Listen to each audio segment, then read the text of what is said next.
Welcome to Learning English from the Voice of America. I'm Katie Weaver. Our 30-minute program is designed for people learning English.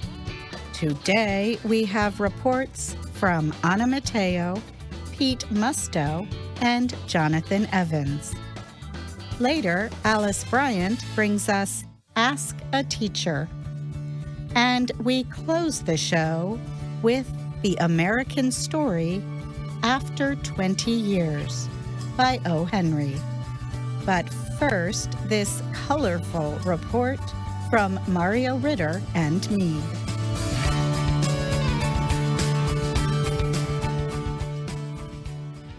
How can you command attention with so many colorful images around the world? Some activists have learned that they can gain popularity by connecting their movements to a color like yellow, red, blue, or green. This month, French demonstrators wore yellow vests to block highways from Provence to Normandy. They rioted in Paris and left French President Emmanuel Macron struggling to meet their demands. All French drivers must carry a yellow vest in their cars in case they have car trouble. The drivers launched their protest against a proposed increase in fuel taxes wearing the vests.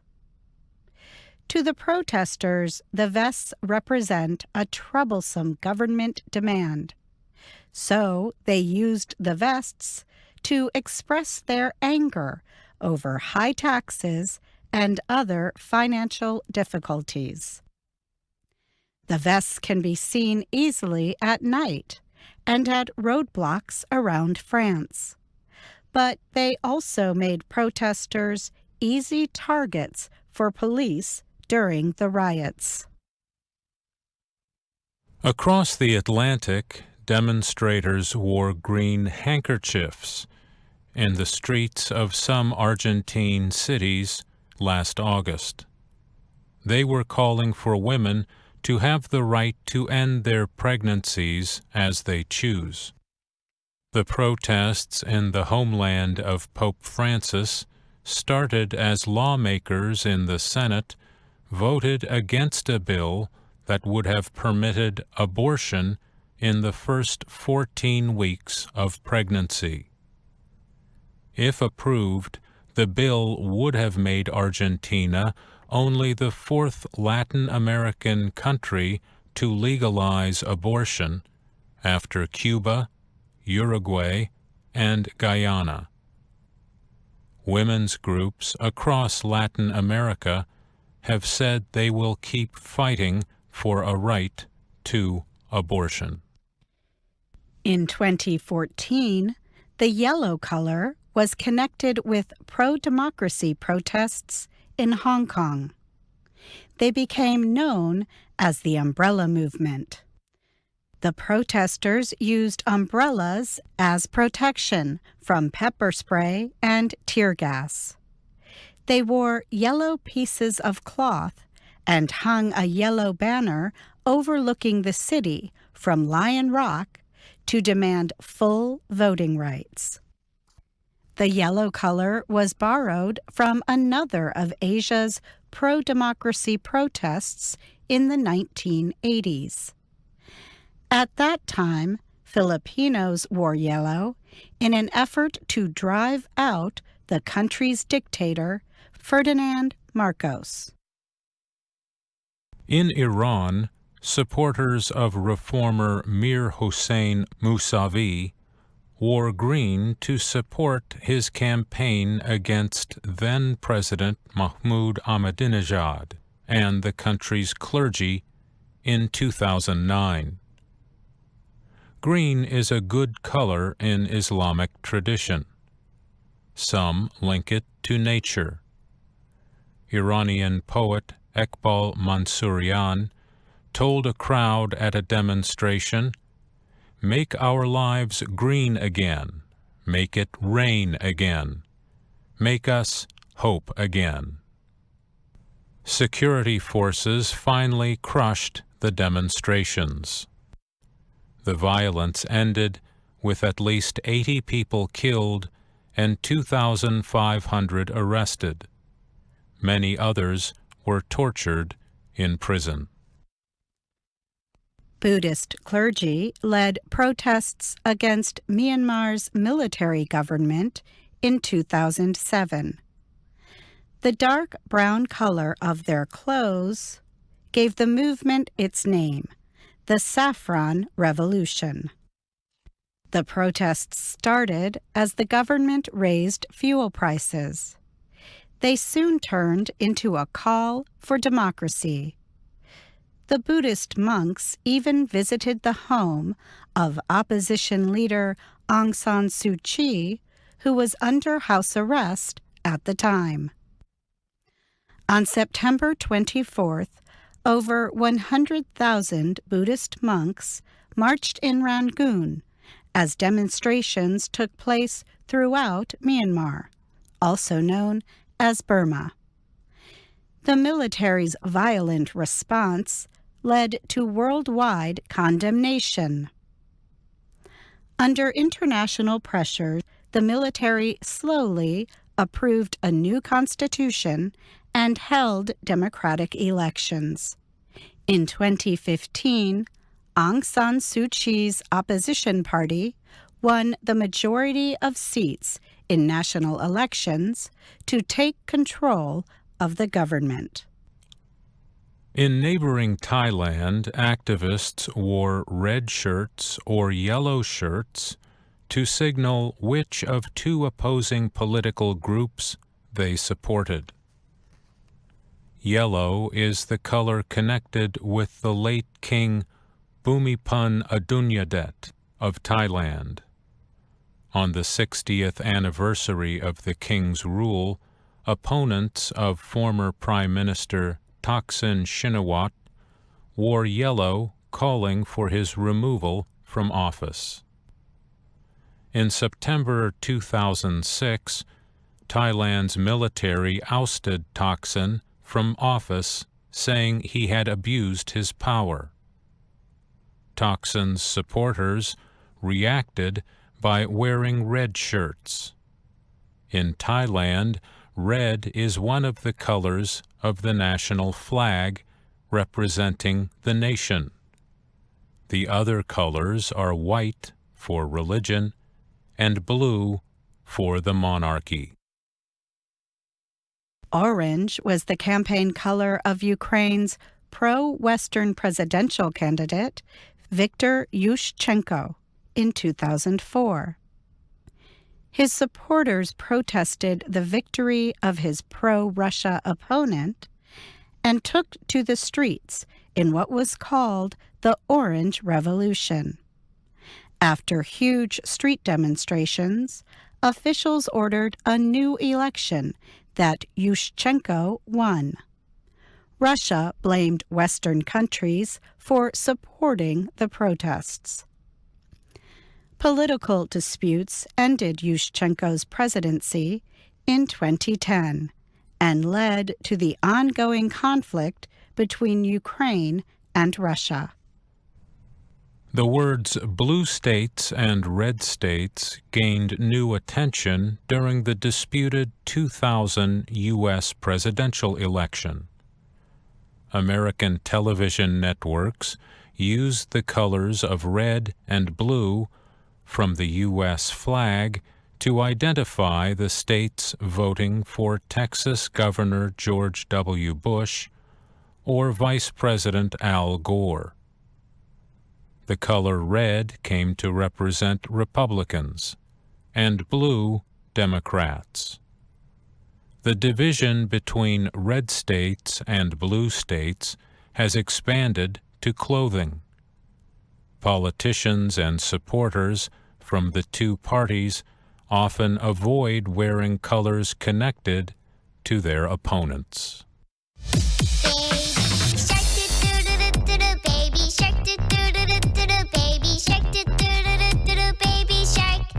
Mom the words of comedian James Corden, every so often, a song comes along that defines a generation. The late-night television host, carpool karaoke king, and father of 3 young children was talking about the children's song, Baby Shark. Maybe you have not heard the song, but that seems impossible.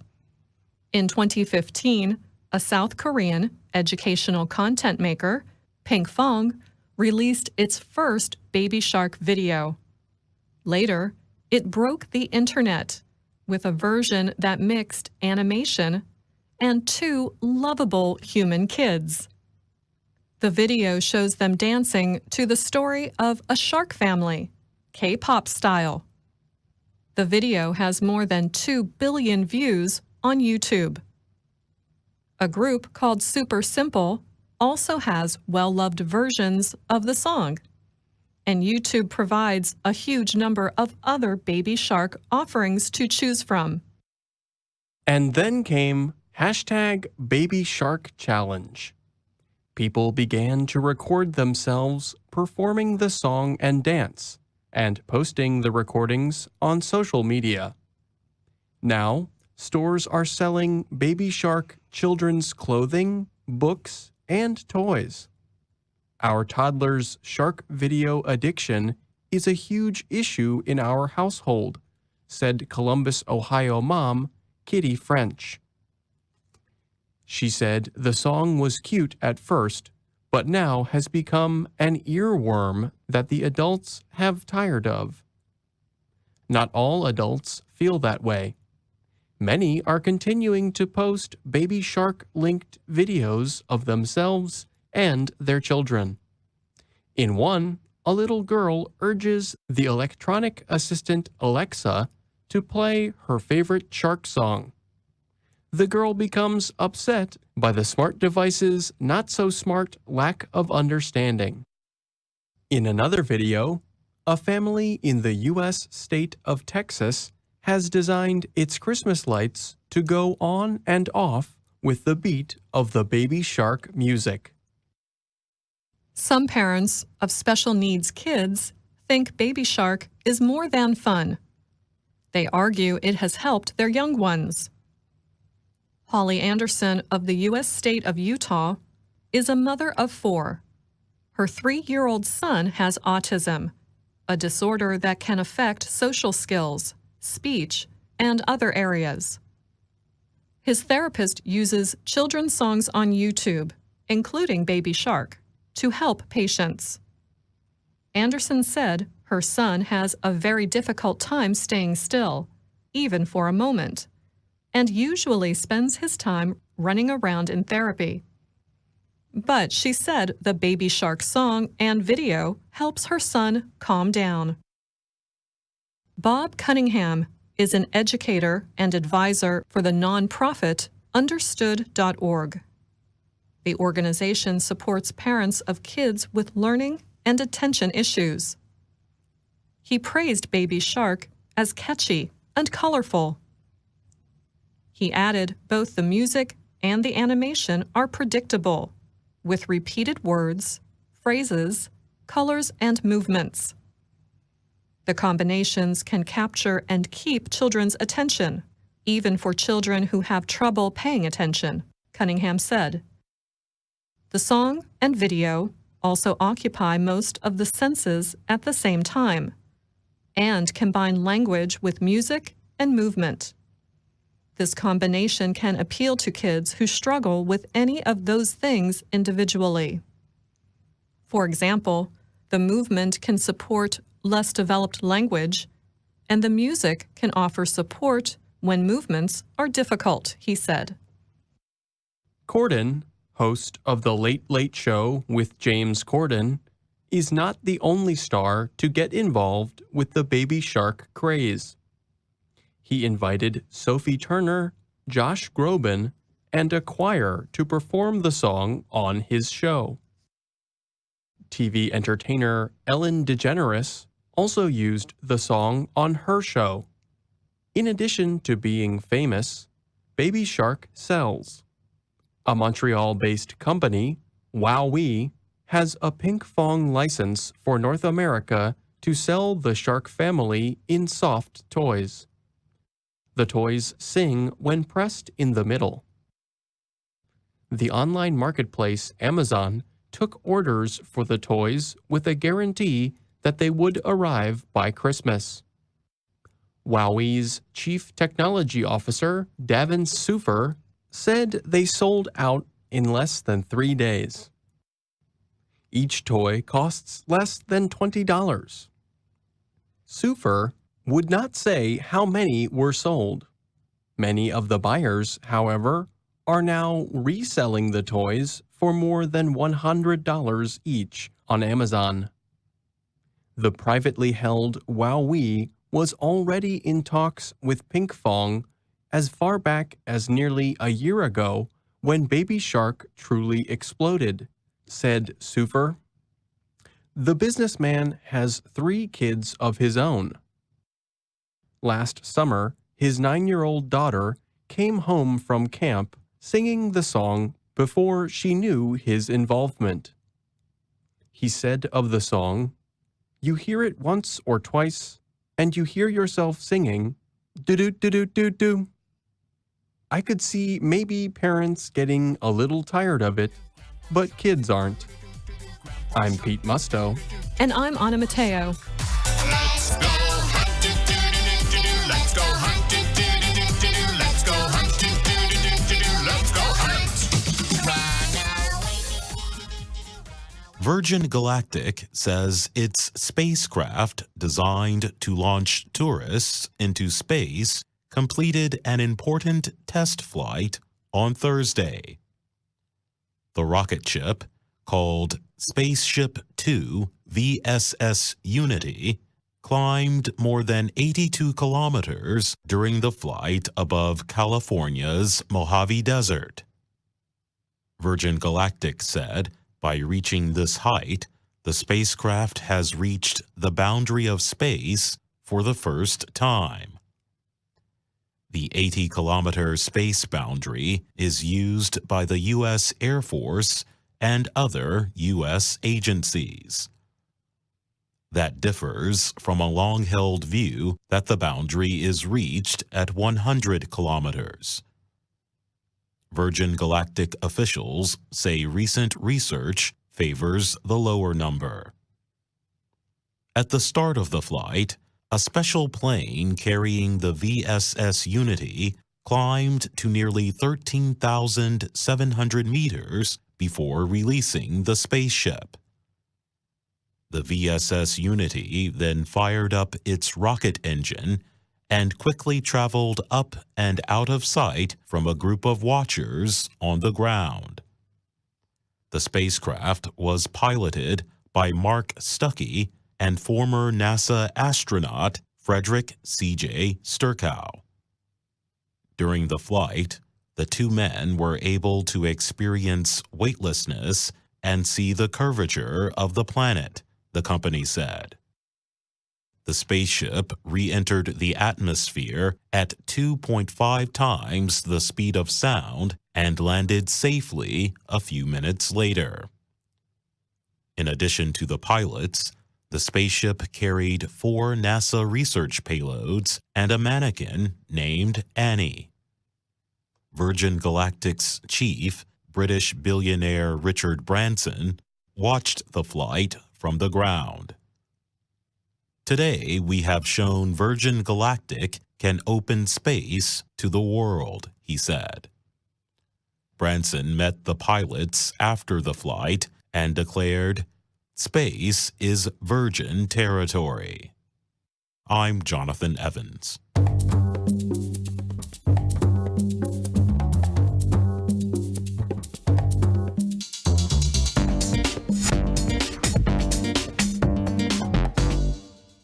In English, we have a saying that goes, "Use it or lose it."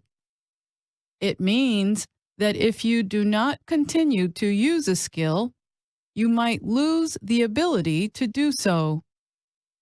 We can say this about language learning, including learning new words. If you do not use the new words often, You might forget them. Our reader Benin has a question today. Here it is. Hi. How can I improve my vocabulary? Hello, Benin. Great question.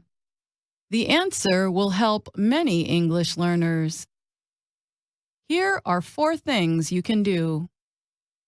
Read a lot. Look for news stories, websites, magazines, and books on subjects that you enjoy. While reading, try to guess the meanings of new words from their context.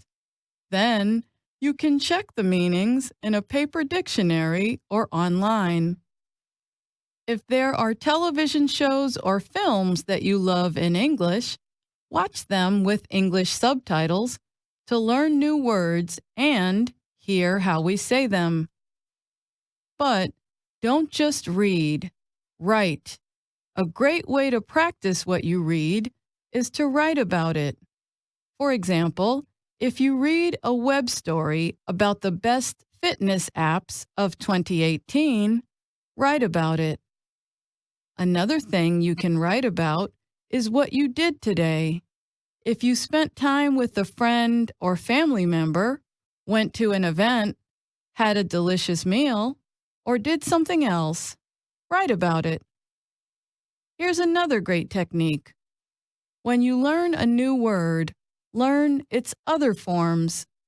For example, the word sleepy is an adjective, but it has noun, verb, and adverb forms. You can make a word form chart in a notebook or wireless device and write a sentence example for each form. Another powerful memory tool is word association, using your imagination to create mental images linked to new words. For example, when I say tasty, what food image do you see in your mind? Keep that food image in your mind and always mentally connect it to the word tasty. Then, the next time you try to remember the word tasty, the mental image will appear. And that's Ask a Teacher. I'm Alice Bryant.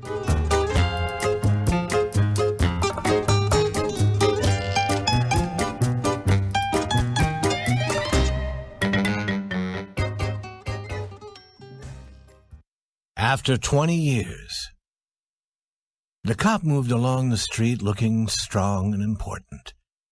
This was the way he always moved. He was not thinking of how he looked. There were few people on the street to see him. It was only about 10 at night, but it was cold, and there was a wind with a little rain in it. He stopped at doors as he walked along, trying each door to be sure that it was closed for the night. Now and then he turned and looked up and down the street. He was a fine-looking cop, watchful, guarding the peace. People in this part of the city went home early. Now and then you might see the lights of a shop or a small restaurant, but most of the doors belonged to business places that had been closed hours ago. Then the cop suddenly slowed his walk. Near the door of a darkened shop, a man was standing. As the cop walked toward him, the man spoke quickly. "It's all right, officer," he said. "I'm waiting for a friend. 20 years ago, we agreed to meet here tonight. It sounds strange to you, doesn't it? I'll explain if you want to be sure that everything's all right. About 20 years ago, there was a restaurant here where this shop stands. Big Joe Brady's restaurant. It was here until 5 years ago," said the cop. The man near the door had a colorless, square face with bright eyes and a little white mark near his right eye. He had a large jewel in his necktie. 20 years ago tonight," said the man, "I had dinner here with Jimmy Wells. He was my best friend and the best fellow in the world. He and I grew up together here in New York, like two brothers. I was 18 and Jimmy was 20. The next morning, I was to start for the West. I was going to find a job and make a great success. You couldn't have pulled Jimmy out of New York. He thought it was the only place on earth. We agreed that night that we would meet here again in 20 years. We thought that in 20 years we would know what kind of men we were and what future waited for us. It sounds interesting, said the cop. A long time between meetings, it seems to me. Have you heard from your friends since you went west? Yes, for a time we did write to each other, said the man. But after a year or two, we stopped. The West is big. I moved around everywhere, and I moved quickly. But I know that Jimmy will meet me here if he can. He was as true as any man in the world. He'll never forget. I came 1,000 miles to stand here tonight, but I'll be glad about that if my old friend comes too. The man waiting took out a fine watch covered with small jewels. 3 minutes before 10, he said. It was 10 that night when we said goodbye here at the restaurant door. You were successful in the West, weren't you? Asked the cop. I surely was. I hope Jimmy has done half as well. He was a slow mover. I've had to fight for my success. In New York, a man doesn't change much. In the West, you learn how to fight for what you get. The cop took a step or two. I'll go on my way, he said. I hope your friend comes all right. If he isn't here at 10, are you going to leave? I am not, said the other. I'll wait half an hour at least. If Jimmy is alive on this earth, he'll be here by that time. Good night, officer. Good night, said the cop and walked away, trying doors as he went. There was now a cold rain falling and the wind was stronger. The few people walking along that street were hurrying, trying to keep warm. At the door of the shop stood the man who had come 1,000 miles to meet a friend. Such a meeting could not be certain, but he waited. About 20 minutes he waited. And then a tall man in a long coat came hurrying across the street. He went directly to the waiting man. Is that you, Bob? He asked doubtfully.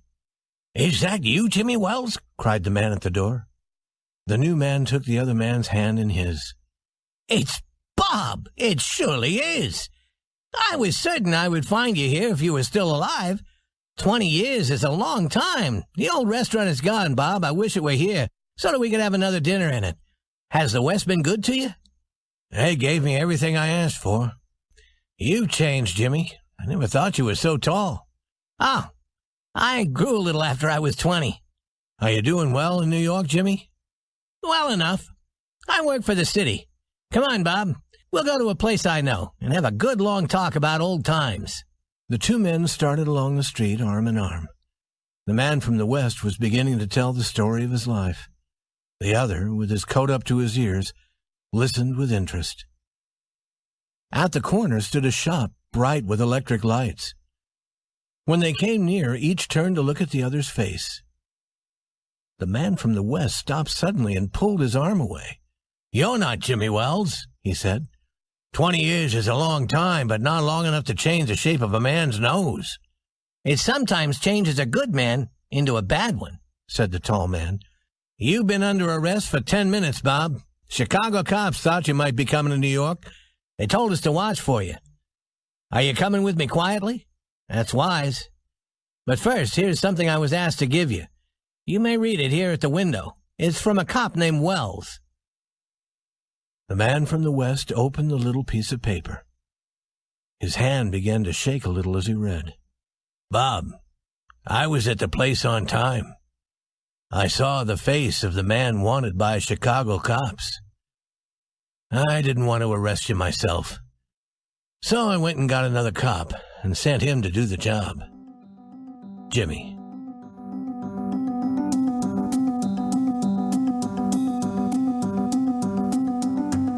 That's our show for today. For VOA Learning English, I'm Katie Weaver. Thanks for listening.